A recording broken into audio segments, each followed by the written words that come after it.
Venha conhecer o Box 21, um ambiente aconchegante, onde o melhor da gastronomia espera por você. Saboreie o delicioso filé à parmegiana e o sanduíche aberto Box 21. Conheça a bacalhoada, uma das tantas atrações do Box 21. Filés, peixes, vinhos, petiscos e, é claro, um chopp bem gelado. Ah, e tem sobremesas caseiras também. A melhor opção para o seu happy hour. Traga seus amigos. Venha com sua família. Box 21, Rua Carlos von Koselitz, 304, em Porto Alegre. Reservas pelo telefone 51 33 25 51 21.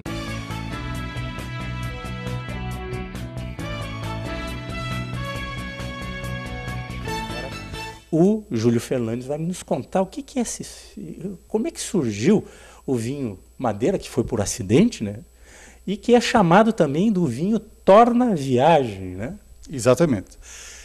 Podemos dizer que foi praticamente por acidente que apareceu o vinho da Madeira, por uma razão muito simples.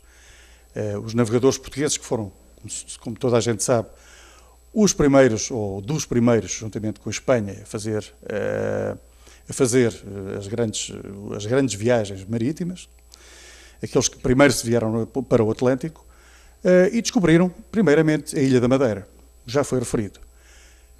Acontece que os navios eram autênticas cascas de nós, eram pequenas naus que navegavam à vista, não é? Pela costa, e quando chegavam, quando descobriam alguma terra, a primeira coisa que faziam era plantar vinha, que tem um simbolismo muito importante, que é considerado o sangue de Cristo, não é? E semear cereais, que é o corpo de Cristo. Portanto, isto tem a componente também, digamos, religiosa da questão. E na Madeira, como não podia deixar de ser, plantaram vinho. Passado anos, começou a produzir, e os navios, em vez de porem água para servir de lastro, exatamente, carregaram barricas com vinho da Madeira, que era um vinho considerado de má qualidade, um vinho fraco, com um teor alcoólico muito baixo. Pronto. E esqueceram-se do vinho, ficou aí para lastro e tal, e colocaram-lhe um bocado de álcool para que ele não estragasse. Para não estragasse, exatamente.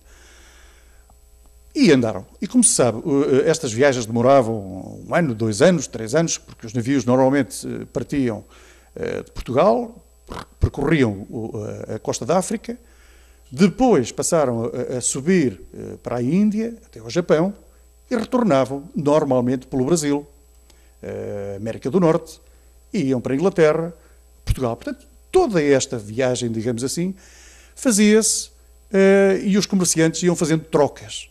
Aqui adquiriam isto, oferecendo aquilo, ali dariam aquilo, retomando outro produto, etc. O vinho estava sempre ali, porque não... Era lastro para o navio não virar? Era lastro, exatamente. Até que um dia alguém descobriu que o vinho, com o tempo passado, tinha-se transformado numa coisa excelente. O que era? Era um vinho fortificado, que com o balançar da navegação ia sendo oxigenado, portanto oxidado, como hoje o vinho da Madeira é um vinho de oxidação, é muito importante referir-se, é um vinho que dura sempre, pode abrir uma garrafa e ficar 1 ano, 2 anos, não tem problema absolutamente nenhum. Então eles tinham um vinho praticamente indestrutível e de excelente qualidade. Então, como foi rapidamente vendido, começou a ser vendido ou a ser trocado normalmente nos países, na América do Norte, quem fazia o seu comércio, quando começou a ser comercializado, ou seja, depois de se descobrir que efetivamente era um produto de excelente qualidade, passou os ingleses, que normalmente tinham um domínio grande no comércio mundial, tomaram um pouco conta do negócio e desenvolveram-no. E assim nasceu o vinho de Torna-Viagem. Porquê? Porque era o vinho que viajava e só quando tornava da viagem é que estava bom para ser consumido. Portanto, passando pelos trópicos, passando pelo Equador, todo esse aquecimento que hoje em dia se simula no processo famoso de estufagem, com o álcool que não o deixava estragar, não é? E com a oxidação que ia sendo feita, era um vinho extremamente apreciado. E foi assim que nasceu o vinho da Madeira. Mas, Júlio, durante muito tempo se fazia esse processo, se mandava o vinho e esperava ele tornar da viagem para ser comercializado. Exatamente, hoje seria impossível, porque hoje em dia a viagem faz-se daqui para o Japão, faz-se em 12 horas de avião. Ninguém imagina. Mas, por acaso, é curioso que neste momento o nosso famosíssimo navio escola, o Sagres, não é? Está a fazer uma viagem mundial, de vez em quando faz, de tempos a tempos, e transporta consigo vinho da Madeira e vinho do Porto. Para simular essa história. No fundo, sim. No fundo, acaba por ser algo comemorativo. Mas, por outro lado, também acaba por ser, digamos, uma forma de reviver o que nessa altura se passava. Obviamente, não vai fazer 2 anos de viagem. Eu penso que a viagem termina em agosto ou setembro, qualquer coisa desse tipo. E começou há uns meses atrás.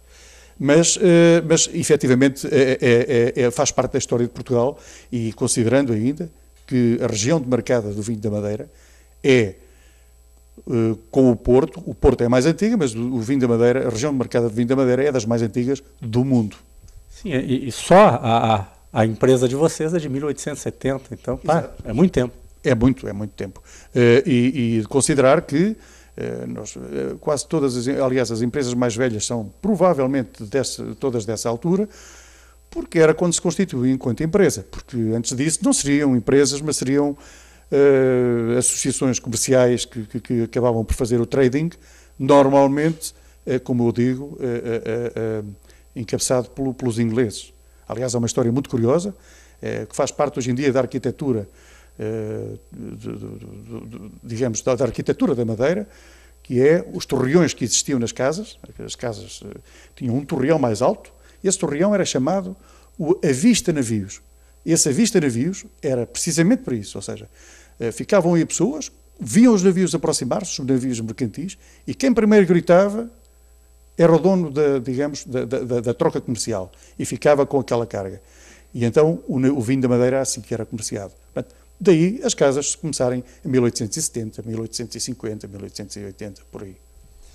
Ô Júlio, e num determinado momento, um bom observador lá na Madeira viu, não, espera aí, tem coisa aí, e daí levou para dentro de seu estabelecimento tudo o que acontecia dentro do navio na viagem, ele conseguiu botar, que é o método de estufagem, colocar o álcool na garrafa, virar as garrafas, as barricas de tempos em tempos.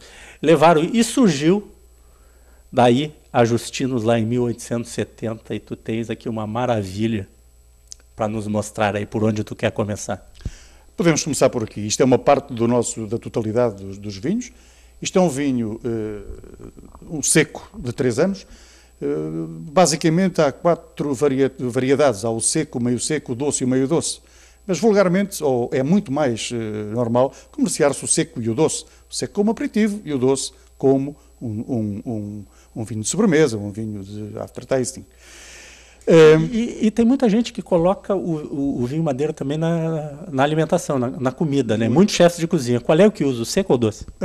Varia, mas há quem prefira os meios secos, há quem prefira os doces.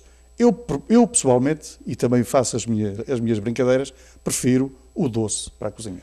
Normalmente utilizamos o vinho de 3 anos, que, não sendo um vinho menor, antes pelo contrário, é um vinho mais jovem. Este vinho, se não se vender com 3 anos, vai-se vender com 5 ou vai-se vender com 10 anos. Portanto, o vinho não é menor, o vinho é igual ao outro, só que tem menos tempo de envelhecimento em cascos de carvalho. Então, este aqui seria o primeiro vinho de entrada, que é o vinho seco, o meio seco e o doce. De 3 anos. Um vinho de 3 anos. Exatamente.